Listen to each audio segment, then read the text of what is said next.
Production-ready MCP servers need more than working code. They need the right topology, runtime configuration, isolation, and network controls.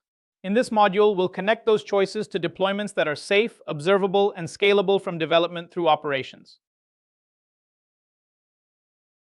So far, we've built the MCP mental model, secured access, designed reliable tools, and added observability for production visibility. Now the focus becomes operational, where servers run, how they are configured, and how those decisions prepare us for scaling, versioning, governance, and incident response. Deployment topology is not just an infrastructure decision. It defines the operating model for the MCP server. On premises, you may gain control but take on more operational burden. In the cloud, you may improve scalability but need strong governance for credentials and network access. With a managed service, you reduce maintenance while relying more on provider controls. Runtime configuration follows the same pattern: which tools are enabled, which tenants can use them, and how test and production differ. A good topology matches risk, compliance, latency, cost, and the team's ability to operate safely. Local user-run MCP servers are the most developer-friendly model. The server runs close to the tools it needs: source files, IDEs, desktop apps, local databases, and sometimes local credentials. That can reduce how much data is sent to cloud infrastructure, which is useful for experimentation and personal automation. The trade-off is control.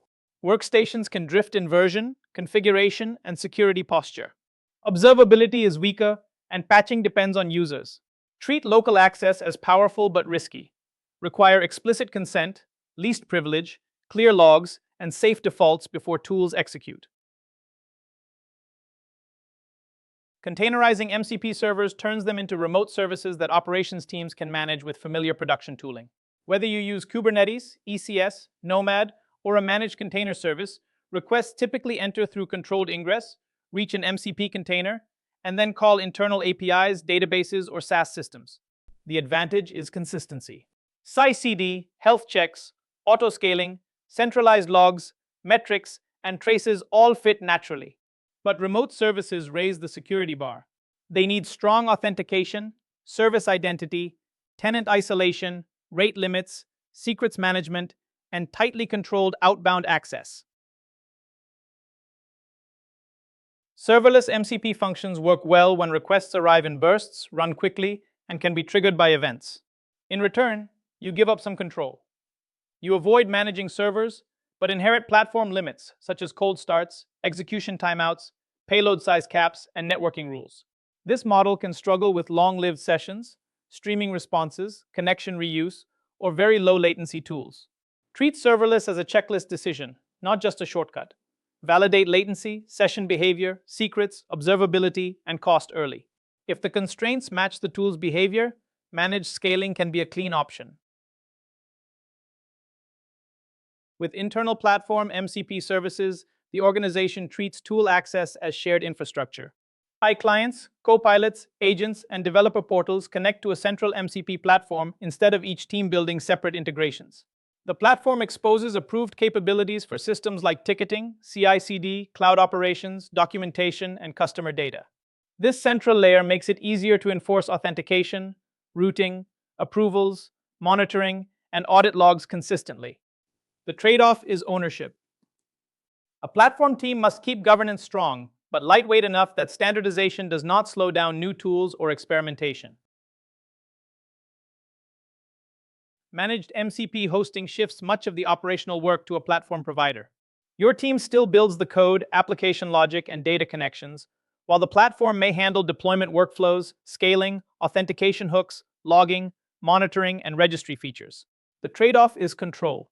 Before choosing this model, verify data residency, tenant isolation, compliance support, and how extensible the platform really is. Most importantly, define shared responsibility in writing. Know who owns secrets, runtime security, patches, audit trails, incident response, and availability targets. Convenience is valuable only when accountability is clear.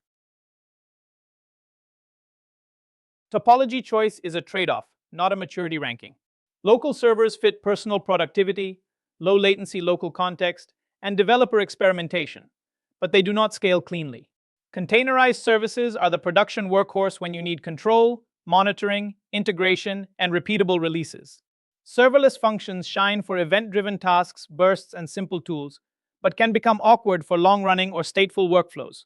Managed platforms reduce operational burden and speed adoption, especially when governance matters, while giving up some infrastructure control. Start with risk, connectivity, users, and lifecycle.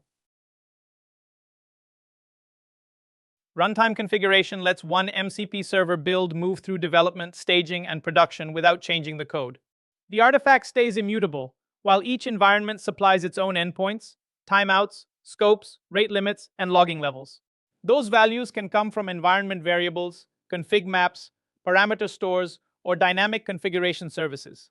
Secrets should be handled separately, because passwords and tokens need tighter access control, rotation, and audit history. The key safety step is startup validation. Fail fast if required settings are missing, malformed, or unsafe, before the server accepts requests. Environments can have different values, but they should share the same configuration contract. Development, staging, and production should use the same schema: naming, validation rules, and secret reference patterns. Then changes can move through a unified pipeline, just like code. Before promotion, validate the schema, check policy, confirm secret references, and verify observability signals. Staging is especially important because it should exercise production-like network paths, authentication flows, and tool permissions. Finally, version every configuration change. When an incident happens, you can connect behavior back to the exact runtime settings that changed. Feature flags give you a runtime control plane for MCP tools. Instead of redeploying code, each request is evaluated against context: environment, tenant, user group, client type, scopes, and tool risk. The policy engine combines that context with the current flag state, and the router decides whether the tool is enabled, disabled, or restricted. This supports safe progression from internal testing to beta tenants to percentage rollout to everyone. For high-risk tools, especially data mutation or external actions, flags should be explicit, logged, and auditable. Runtime controls make tool access safer after launch. Start exposure with the lowest risk paths: internal tenants, read-only actions, non-critical workflows, or users with limited blast radius. As confidence grows, expand deliberately. Every high-risk tool should also have a kill switch that can stop it immediately, without rolling back the whole system. Pertinent settings add another layer, letting you vary limits, enable tools, regions, and compliance boundaries by customer.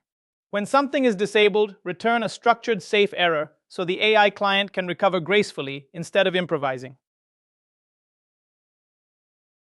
Treat the MCP server as a protected service, not just another endpoint.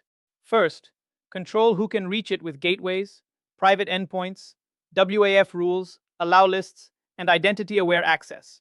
For sensitive internal tools, keep the server on private networking whenever possible. Then secure what happens behind the boundary. Service-to-service calls should use MTLS, and a mesh can enforce routing, retries, and policy consistently. Finally, lock down egress. Tools should only call approved APIs, databases, or external services. Everything else should be blocked by default, logged, and reviewed through normal security operations. Deployment is an operating model, not just infrastructure. The main takeaway is that production readiness starts before traffic arrives. Topology defines your risk, latency, ownership, and compliance posture. Runtime controls let you change behavior safely, tenant by tenant, without redeploying. Network controls reduce exposure when things fail. Next, we'll extend this foundation into scaling, versioning, governance, and incident readiness.